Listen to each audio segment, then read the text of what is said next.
Mwari mumba. Anya sorari mwero. Zviri.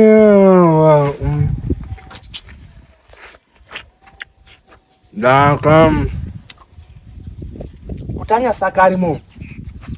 Panyanya unyarara kupana. Mbogofa. Munungo kugofa gofa. Kutachi warimo.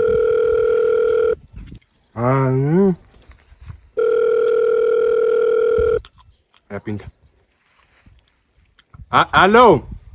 Mwakaita wani Landlord? Makaita wani chiwa. Tinotamba mwechitambawo. Ndiri muberere menyu anhu we munaziyawo zvekuti ndiri shirikadzi. Ndashaisha izvi. Ndati munaziyawo kuti ndiri shirikadzi amuna we chwe mangwananere. Chwe izvi. Apana chendiri kumboziya benini. Chiri kuitika. Musanyepere kudzungaira ba ndiri kutaura kuti jokodo yacho manyanya musashanja mangwanani ba. Onai mukanga muchiita noise mai akanga achiita noise tina ana adoko anonga achide ndosukuru azvizoitiba. Mada, ndautochete basa. Regai ndochete ndakafambira unero. Ndakafambira ndautochete basa. Ndinouraya munhu inini ndautodzoka kuye kweyo. Zvatora bwa ndiri kuye kweyo. Very chiwa. Wrong number. Asi brother solera. Wrong number. Sorry. Kuri sei kubasa kubechinafu. Alright. Bye bye.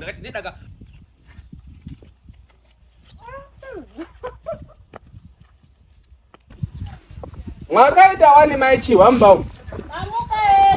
Tamuka wena. Uri sei upenyu? Nani murika kundiona here? Aiwa, ndanda utozwa kuti muri sei? Tiri nani? Honde, makazodini mafeti kukwaya? Nditakupai. Honde. Alright.